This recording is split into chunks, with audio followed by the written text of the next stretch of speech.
Alright, so continuing more readings from The Richest Man in Babylon. So let us get to it and read this book. See if we can get some good information from the day.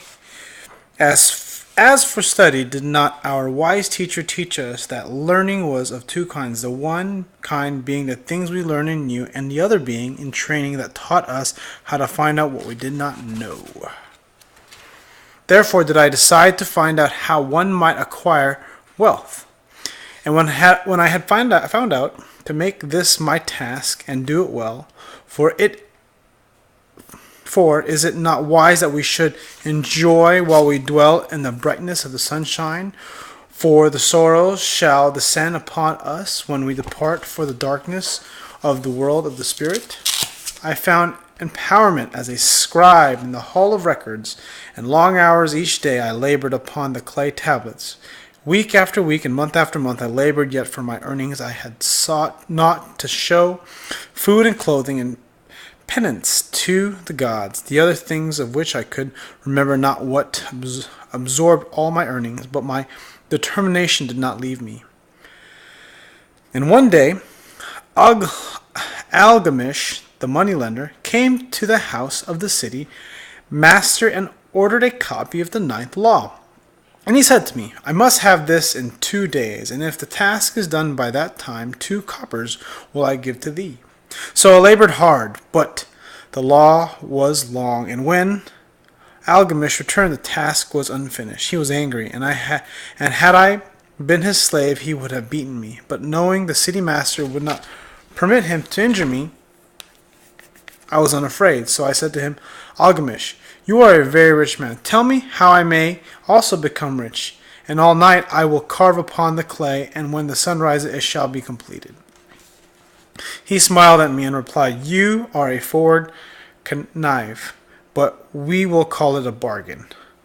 All that night I carved through my back. Pain and smell of the wick made my head until my eyes could hardly see. But when he turned at sunup, the tablets were complete.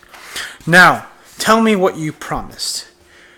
You have fulfilled your part of the bargain, my son, he said to me kindly, and I am ready to fulfill mine. I will tell you these things you wish to know, because I am becoming an old man, and an old tongue loves to wag. And when your youth comes to age for advice, he receives the wisdom of years, but too often does youth think the age knows only the wisdom of days that are gone, and therefore profits not.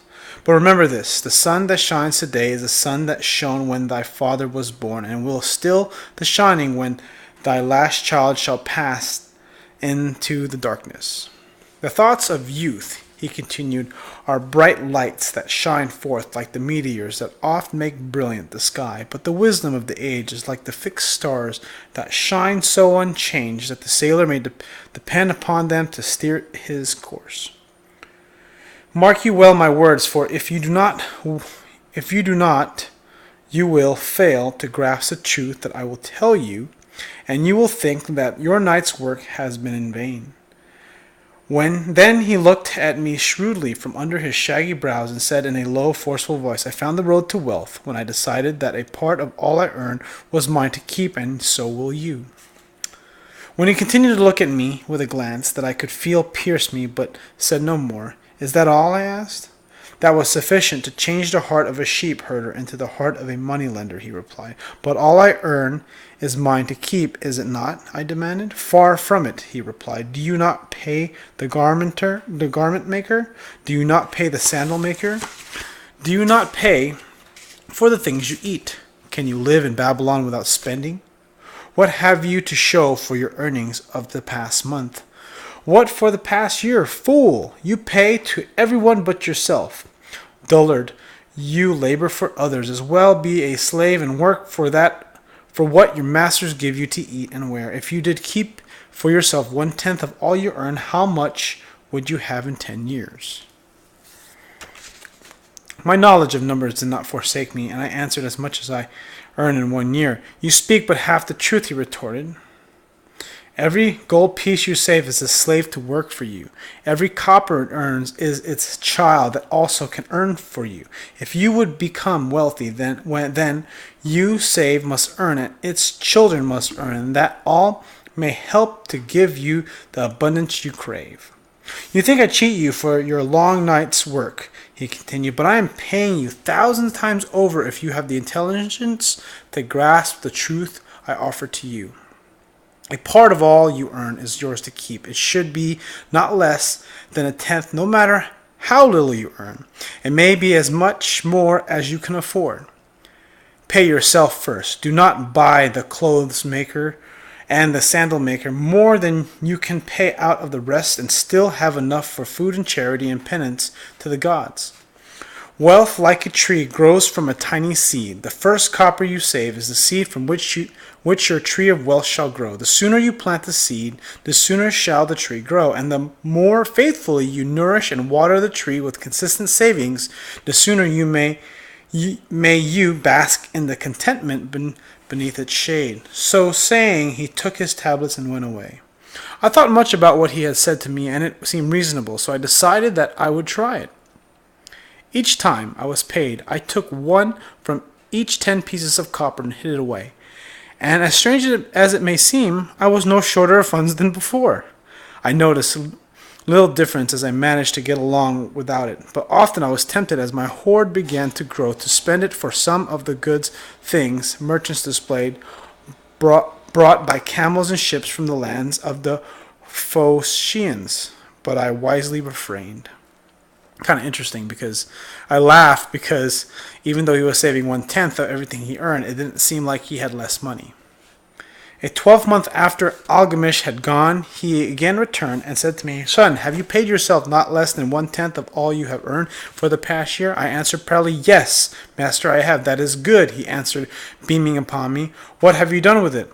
"I have given it to Asmer, the brickmaker, who told me he was traveling over the far seas, and in Tyre he would buy for me the rare jewels of the Phocians. When he returns, he shall sell these high prices and divide the earnings." "Every fool must learn," he growled, "but why trust the knowledge of a brickmaker about jewels? Would you go to the breadmaker to acquire about the stars? No, by the tunic you would go to the astrologer, if you had the power to think.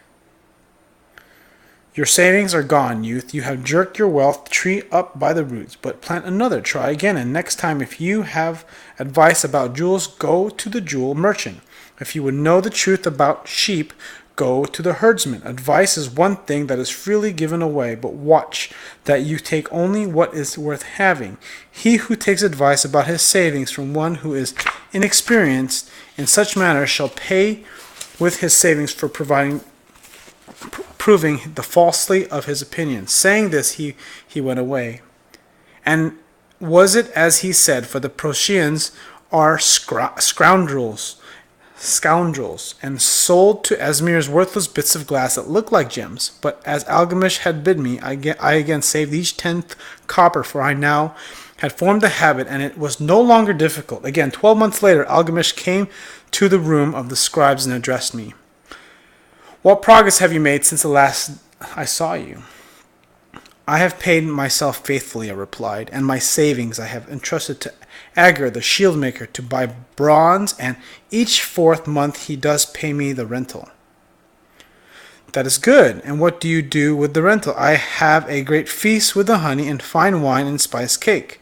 Also I have brought me a scarlet tunic, and some day I shall buy me a young ass upon which to ride."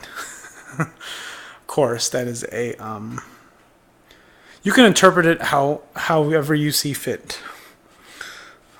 Actually, I have to stop and share this with my wife. This is funny.